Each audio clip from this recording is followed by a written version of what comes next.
Hi hello नमस्कार, मी आहे शीतल. स्वागत करते तुमचं नवीन एका व्हिडिओमध्ये. तर आज आपण नाश्त्यासाठी झटपट होणारा उपमा रेसिपी बघणार आहोत. तर मी अर्धा वाटी रवा मला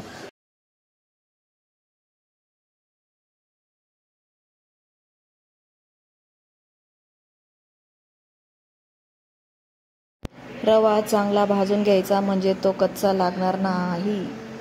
मीडियम गॅसवरती चांगला भाजून घ्यायचा आहे रवा, आणि त्यानंतर तो परत काढून घ्यायचा आहे एका डिशमध्ये. आणि नंतर परत आपण जे लागणारं साहित्य आहे ते रेडी करून घ्यायचं आहे.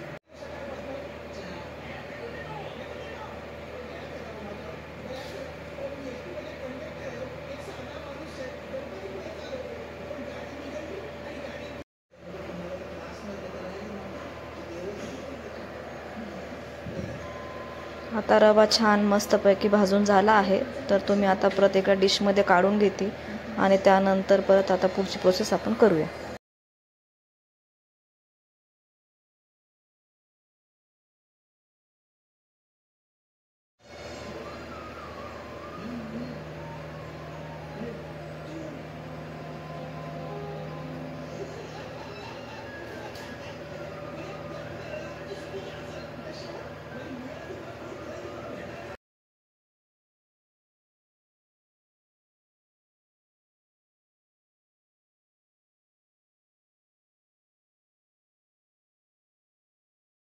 बघू शकता, जिरं पण चांगलं फुलेपर्यंत हे करायचं आहे. एक बारीक करून घेतलेला कांदा आपण त्यामध्ये टाकायचा आहे. एक मिरची घेतली आहे, त्यामध्ये ती बारीक चॉप करून घेतली, ती पण टाकली आहे. 4-5 कढीपत्त्याचे पानं त्यामध्ये टाकले. हे आता चांगलं तांबूस रंग होईपर्यंत आपण परतून घ्यायचं आहे. टाकलेलं सामान हे चांगलं बारीक परतून घ्यायचं आहे.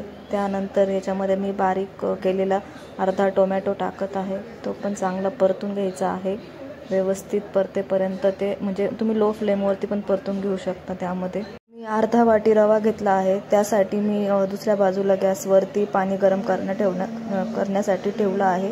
तर तुम्हाला आवडत असेल तर तुम्ही त्यामध्ये थोडेसे शेंगदाणे पण टाकू शकता. तर मला शेंगदाणे छान आवडतात त्यामध्ये, तर मी थोडेसे शेंगदाणे पण टाकून घेते आहे.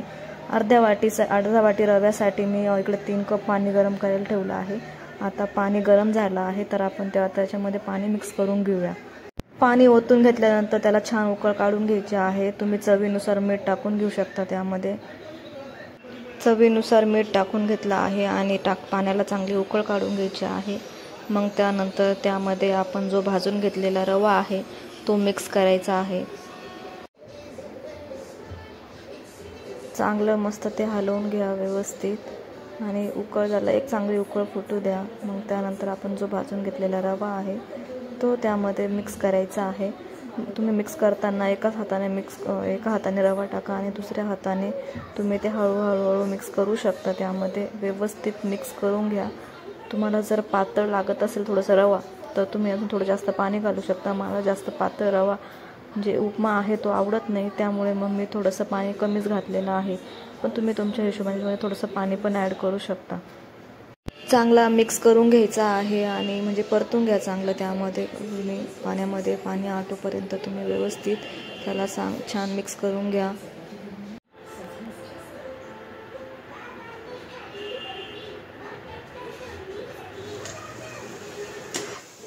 चांगलं मिक्स करून झाल्यानंतर त्याला आपल्याला लो फ्लेमवरती थोड्या वेळ तर शिजवून घ्यायचं आहे, 2-5 मिनटं.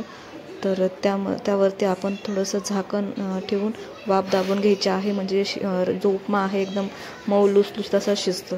मीडियम फ्लेमवरती 2 मिनटं तुम्ही झाकण ठेवून वाफ दाबून घेऊ शकता. त्यामध्ये छान मऊ लुसलुशीत उपमा तयार होईल आपला. मग आपण खाण्यासाठी रेडी होऊ शकतो, म्हणजे आपण लगेच रेडी करू. छान वाफ दाबून झाली आहे, तर आता सर्व करूया खाण्यासाठी. छान मस्त लुसलुशीत असा उपमा, आणि कमी वेळात झटपट होणारा अशी रेसिपी आहे. उपमा रेडी झाला आहे, तर आता आपण डिशमध्ये काढून मी खाण्यासाठी घेते आहे. तर रेसिपी आवडली असेल तर लाईक करा, शेअर करा. व्हिडिओला लाईक करा, शेअर करा, कमेंट करा, आणि चॅनलला सबस्क्राईब करा असे नवनवीन व्हिडिओ बघण्यासाठी. भेटूया पुढच्या व्हिडिओमध्ये. तोपर्यंत बाय.